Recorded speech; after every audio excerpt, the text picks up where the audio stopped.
गजाननं भूतगणादिसेवितं कपितजम्बूफलचारुभक्षणम् उमासुतं शोकविनाशकारकं नमामि विघ्नेश्वर पाद पंकजम। हाँ जी दोस्तों, आज की का गीत मेरा गणपति वंदन। नमस्कार दोस्तों, मैं कविता अपने YouTube चैनल कविता के अवधी लोकगीत में लेकर हाजिर हूँ। ये गणेश वंदना गणपति जी का भजन है और धनतेरस है तो गणेश लक्ष्मी का पूजन होता है, इसके लिए लेकर हाजिर हूँ। सुनिएगा।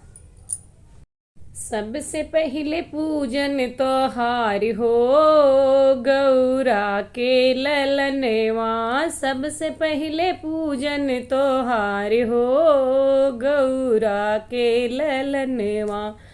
ब्रह्मा से पहिले विष्णु से पहिले, ब्रह्मा से पहिले विष्णु से पहिले, लक्ष्मी से पहिले त्योहार हो गौरी के ललनवा। सबसे पहले पूजन त्योहार हो गौरी के ललनवा।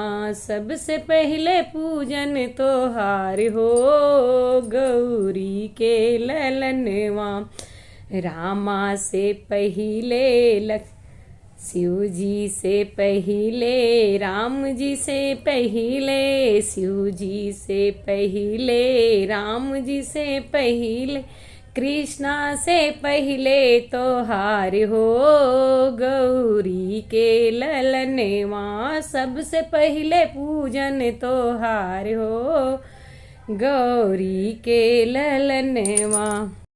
नरे से पहिले नारायण से पहिले, नरे से पहिले नारायण से पहिले, सब देवतन से पहिले त्योहार हो गौरी के ललनवा। सबसे पहिले पूजन त्योहार हो गौरा के ललनवा। धन्यवाद दोस्तों। आपको मेरे गीत कैसे लगते हैं कमेंट के माध्यम से ज़रूर बताना, और चैनल पर नए हो तो सब्सक्राइब कीजिए, वीडियोज़ को लाइक करिए, कमेंट करिए और शेयर करिए। दोस्तों एक चैनल मेरा और भी है कविता की रचना, जिस पर मैं अपने लिखे हुए गीत और भजन और कविताएं डालती हूँ। प्लीज़ उसको भी ज्वाइन करिए और अपना प्यार दुलार बनाए रखिए। धन्यवाद।